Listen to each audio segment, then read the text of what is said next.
Well, welcome along to the Gary Neville Podcast, which today comes to you from the Emirates, where we've just witnessed Arsenal going back to the top of the Premier League table, but it was a mighty close victory over Newcastle, Gary. Yeah, it was. It was. I think the word is exhausting. The Arsenal fans, I mean, they're enjoying it now. They're relieved, but I mean, for the last 20-25 minutes, it was uncomfortable for them, and you felt that discomfort, didn't you? I mean, they're right next to us here. I don't know if you know, you can spin the camera just towards sort of the fans right behind you. You hear every single shout, but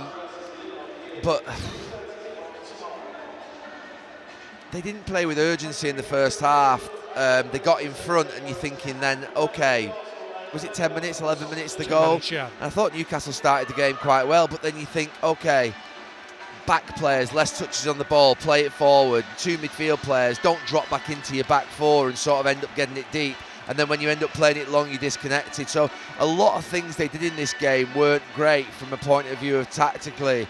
I mean, they're very good defensively, and they really work hard, this Arsenal team. One thing that you can never say is, and it's worth, noting, they really do sprint like crazy to get back into their shape, and they defend really well, and they're compact, and they're so well organised, and there's a lot of respect needed for that, because there's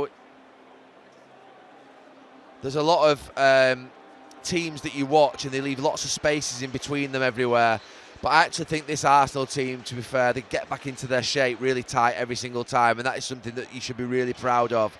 And it can win you a title. Clean sheets.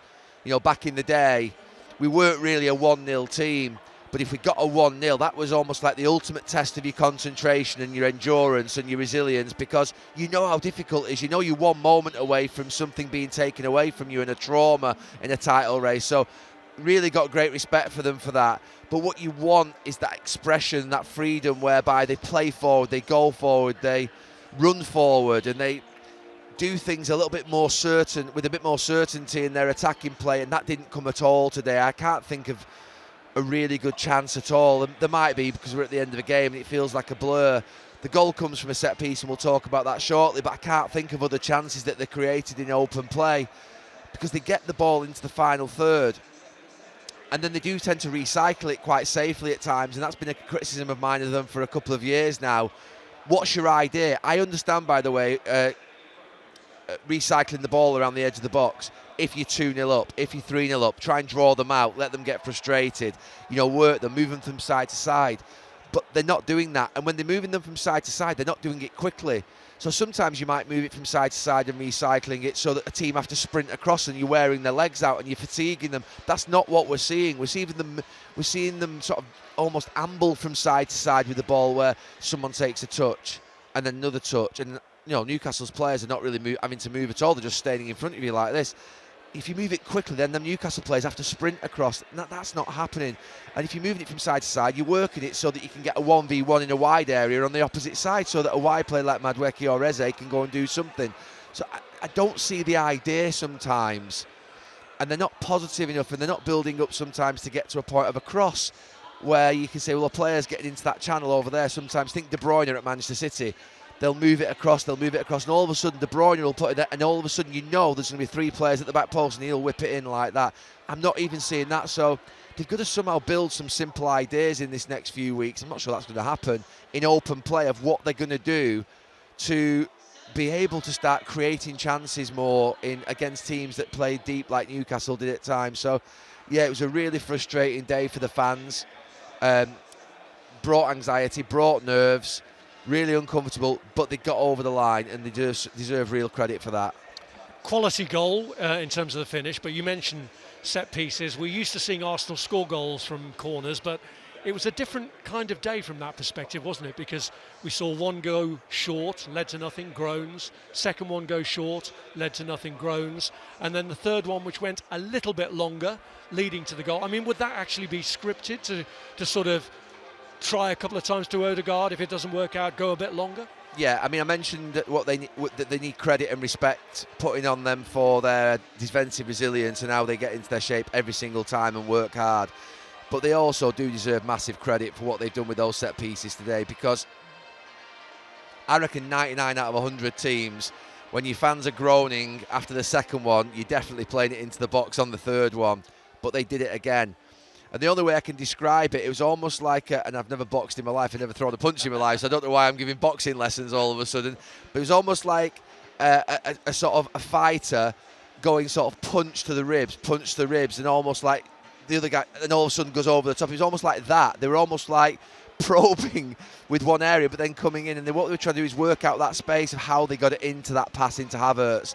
And Eze was obviously the key at the edge of the box. I mean, it's an exceptional finish. It is an absolute beauty of a finish, that, from Eze. It really is. And he's the one that looks free.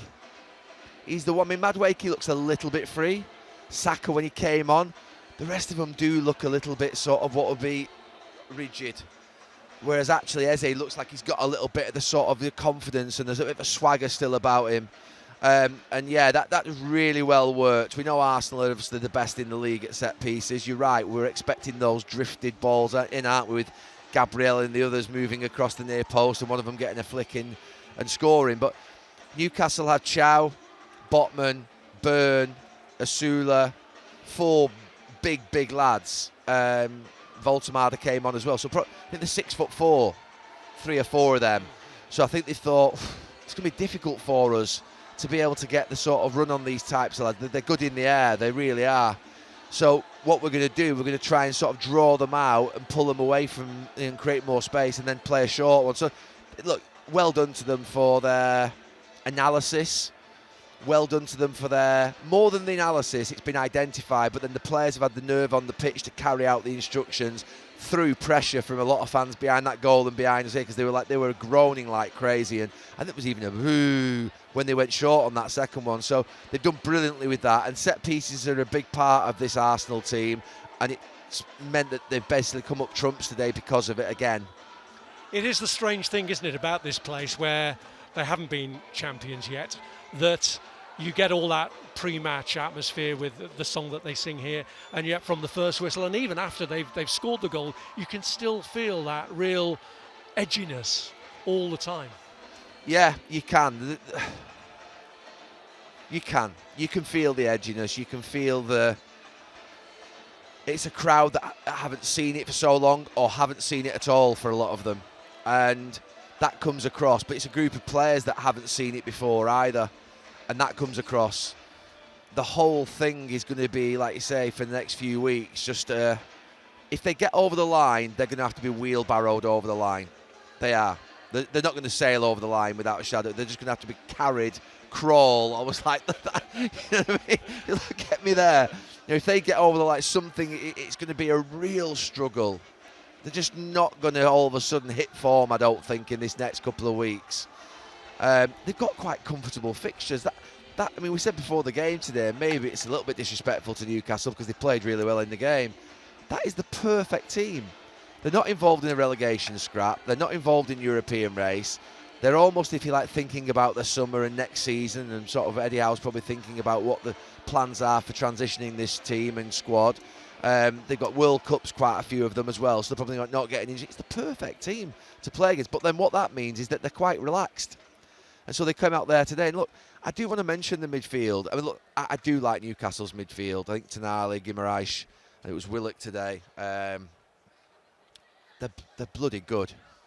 They're good players. They could play in any team, by the way. You could put Guimaraes in any team in the Premier League or in Europe. You could put Tonali in any team in the Premier League and in Europe, and they would not be out of place, and they'd sing and dance in there, I'm telling you. Because I actually think, I thought at the start of the season Zubimendi was a great signing. I think he's been a very good player for Arsenal. But right now, I was expecting this is where Zubimendi would really sort of, if you like, be the player. What's going to be the difference player? I thought Gyökeres would be that player that would get the goals for them in these big moments and get to 2-0, and his bit of lack of quality at the end was poor on that counter-attack, so he's got to do better than that. But I thought, you think of what Pirlo is, or a Scholes, or a Rodri, the player, Bernardo Silva, the player who can dictate play in a game like this, a player who can get Arsenal on the ball, who can organise, who can get them with authority, and he's not demonstrating that. He's struggling in the games, and he has done for a few weeks now. So I don't know whether they can somehow. I mean, Ødegaard does it better. I think Ødegaard went deeper, but the problem is when Ødegaard goes deeper, and then Rice goes deeper, and then Zubamendi's already deep. You've got 3 players back there, certainly 2, in deep areas. And you can't really have that. You want them to obviously be rotating with each other, and you want one of them back there to make a link play with the defensive side of things and the fullbacks. But yeah, it just felt to me like Zubamendi today, Rice, and Ødegaard. I thought they actually got outplayed by that Newcastle midfield. I don't know what the possessions here. There you go, 55% to Newcastle, 45% to Arsenal. Surprising, very surprising, but not surprising in the sense of how I saw that midfield for Newcastle play. I thought Tonali and Guimaraes were far better than the Arsenal midfield play. So yeah, a bit of thinking to do for Mikel Arteta around the midfield in terms of how they can get control of games, how they can show authority. Keep the rhythm of the passing. The back players, the 2 centre-backs, are a little bit... They're a bit wooden, aren't they, on the ball? They're very good defenders. I like them a lot. But they're just a little bit wooden on the ball. Sometimes when they run out, it looks like, they could hit someone as they sort of like a charging bull, aren't they, sometimes, when they sort of run out, Gabriel and Saliba. So I think just how do they simplify it and get Zubamendi on the ball a lot more in these areas and let him thread the passes through? It's not happening. But look, Newcastle's midfield are good, and I'll repeat it myself there, but they got over the line, Arsenal. If they hadn't got over the line, and by the way, this is chance from the Voltemada pass. I mean, that was the title there, wasn't it? Yeah, he lifted it over. The one save, big save of the game that David Raya had to make, which has helped him to keep yet another clean sheet this season, was that first half one from Sandro Tonali. I mean, they've got a fantastic defensive record this season anyway, haven't they, Arsenal? They've got the best one in the division. Is that going to be key to them seeing this through? Yes, because it looks like they're not going to score a bag full of goals, which brings the sort of the if they end up level with City, I think City are going to win the title. I think City are going to have to drop points somewhere, it would look like. I mean, Arsenal can keep clean sheets, but I can't see where they're going to get more goals than Manchester City. I think currently now, City have got 2 more. Yeah. But City are in far better form right now from an attacking perspective. So, look, I think it's something that they're going to need to keep clean sheets. They're going to need to win every single game. They've got a chance for the title. The Opta stats pre-game today was 63% still to Arsenal. I'm not sure what they're seeing that I'm not, but... That's a computer for you. It's a computer, and computers sometimes are more... they can predict better than I can. So, yeah, I just think the defensive work is absolutely outstanding. But they need goals as well. They need goals, and I think that's something that ultimately, look, it's a long way to go yet in the sense of 4 games, 3, 4, 5 weeks. So it'll still play out quite a bit in this next few weeks, but they've got a big game here next Saturday against Fulham. Can they get 2 or 3? Can they make this crowd relax at least one weekend? And how do they balance the demands of this with the Champions League? Because today we've seen Havertz go off and we've seen Eze go off injured, and that's always a concern when you're building up the games. And the Madrid one, even though Atletico's league form isn't good, that's not going to be easy, is it, over 2 legs? Oh no, that'll be a big struggle. A team that suffocate you really in terms of the way in which they play. A manager and a crowd when they go there will be intense. Look, I think the only way, I mean, there's definitely going to be no prioritisation of a competition because they're in the 2 biggest competitions. You have to go for both. The only way this works for Arsenal is to keep momentum, keep winning. They have to go for it. They have to somehow take the sort of what would be the reins off and just go for it. Whilst that defensive balance stays in place, whilst that set piece sort of what would be organisation stays in place, they've got to be more free in their attacking play. They've got to get more free. They've got to sort of think about the fact that they can go and win. If you think about it, a glass half full, and you can go and be a Champions League winner and a Premier League winner in the season, rather than thinking, I think at the moment they're thinking, we've got to win a league. I do think they're thinking that. I don't think they might be thinking right now, we've got to win a Champions League. They don't know how to win a Champions League, a lot of these players, but they've been so close in the title race, and they'll be so desperate not to fall short in that. I do think that Mikel Arteta has to go for every single game and not prioritise any over the other. but he knows that the Premier League is the one that's easier to win than the Champions League right now, I would say. It is. I just think the Champions League, I just think there are better teams in there than them. And look, it's a cup competition. They've got 3 games left and they've only got 4 left in the league. So you could argue that basically it's easy to win both. But I don't see them getting past Atletico Madrid and the other teams in the other semi-final. But I do see them having a chance with this. So a word about Newcastle then, because you've already said how highly you rate their midfield, and yet we look at the league table and there they are down in 14th place. Questions have been raised about Eddie Howe's future. How do you see it from their perspective now? Oh, it's a really disappointing season. Obviously, the transfer business at the end of the window in the summer was a real problem for them, wasn't it? Because they ended up with Voltemada and Visser, and that's just not paid off yet at all. And that's the difference right now.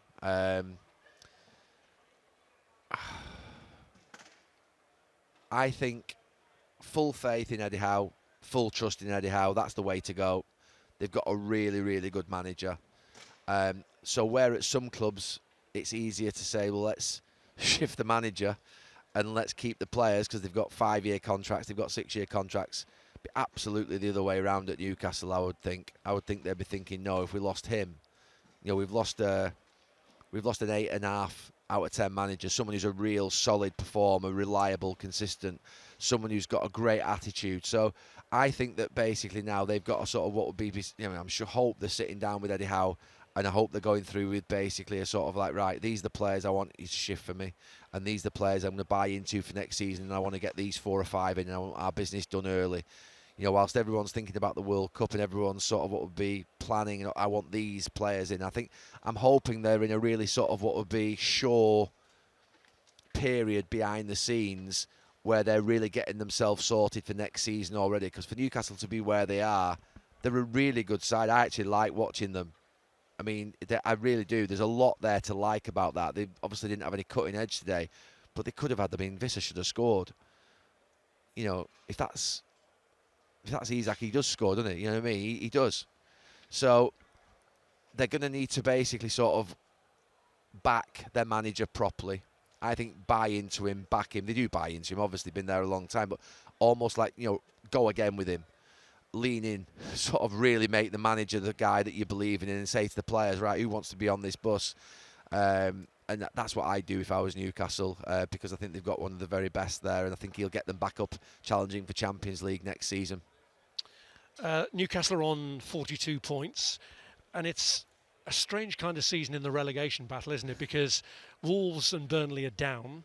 But when you look at the others, I mean, we could this season have a scenario where a team gets to the magic 40-point mark and still goes down, because Forest must have thought they'd done themselves a power of good with their remarkable victory at Sunderland, but then West Ham and Spurs follow them by winning as well. It's an extraordinary race to avoid the drop. Yeah, and I watched the first half of the game last night, and Sunderland helped Nottingham Forest, but then they helped themselves. It was a brilliant performance, and you're absolutely right. I don't know how they would have travelled back to Nottingham, but they must have travelled back thinking, we're okay. I went to bed last night thinking Nottingham Forest are okay. Still think they're okay, but less okay than 24 hours ago. And then obviously we were watching on these little screens here, weren't we, the West Ham and Tottenham stuff, and that was,